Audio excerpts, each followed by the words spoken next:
Reforma ang pangako ni DPWH Secretary Vince Dizon sa ahensyang nababalot ngayon ng kontrobersya. Ilan sa kanya mga plano, buksan ang auditing ng proyekto sa publiko. Ang detalye sa Agenda Weekend Report ni Joash Malimban.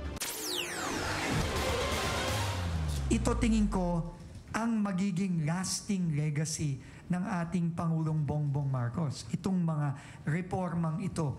Sa pagharap ni DPWH Secretary Vince Dizon sa media, inilahad nito ang mga umano'y sisimulang reforma sa loob ng Department of Public Works and Highways. Kasunod yan ng mga kontrobersyang kinaharap ng ahensya mula nang pumutok ang flood control scandal.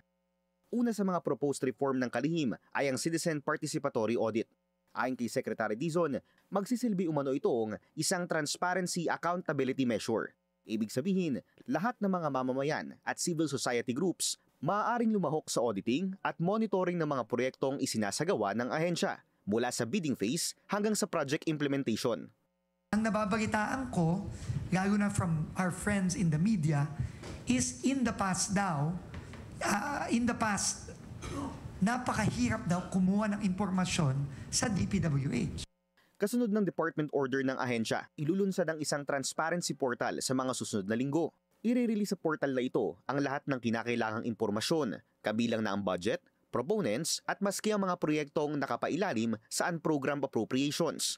Isa pang proposed reform ng kalihim ay ang pagpapaigting ng guidelines pagdating sa flood control, drainage at mga slope protection projects.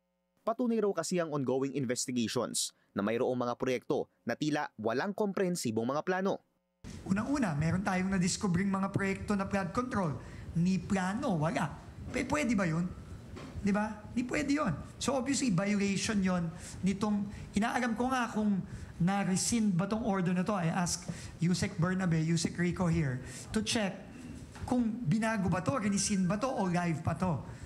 Pero kung rescind, aalamin natin kung sino nag-rescind yan.